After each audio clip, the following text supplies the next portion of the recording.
Hello, I'm a graduate student at Northeastern right now pursuing my master's in architecture, and I'm going to be presenting a project that I did for my studio semester, my senior year studio, and I worked with another student, Robert Cabo.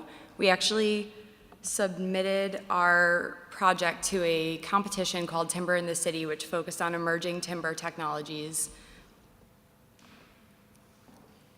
So we began by looking at opportunities with timber construction, and historically, especially in New England, we see a lot of timber construction in the form of post and beam structures that have a lot of limitations, especially with height.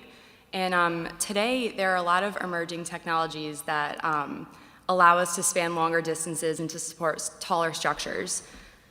Some of these technologies include CLT, cross-laminated timber, LSL, LVL, and these are basically just engineered lumber, glue-laminated, smaller pieces to create larger pieces of lumber that have a lot more strength and can span longer distances, and you can build taller with them.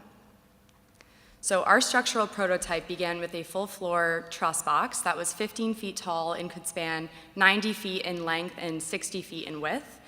So we focused on this prototype because we had this overarching idea of heavy versus light. So we thought this was a really logical prototype to use since we could lift up this truss box, hang a floor below it, and place a floor on top of it without any interior supports. And we used 2-foot deep truss joists to span and support the floor.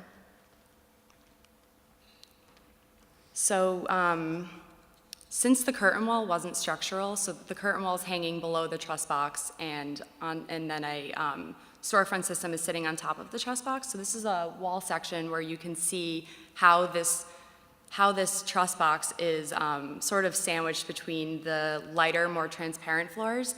And since the curtain wall isn't structural, we didn't need to place it anywhere in particular in plan. So we chose to pull it back based on the sun angles, the summer sun angles, and we used passive shading techniques in order to shade the floors in the summer.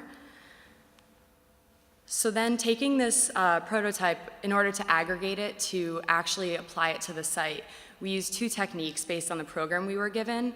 So we had manufacturing buildings and we had a residential program. For the manufacturing, we created clusters where we took 2 different truss boxes, rotated them, and this actually created some interesting exterior spaces and open ground floors. And then for the residential tower, we took the concrete supports, pulled them to the outside, and slid the truss boxes in between the concrete piers. And this allowed us to actually slide those truss boxes in wherever we wanted, and we could skip floors, we could hang curtain wall between the truss boxes. This is a section through the manufacturing buildings, how they actually turned out.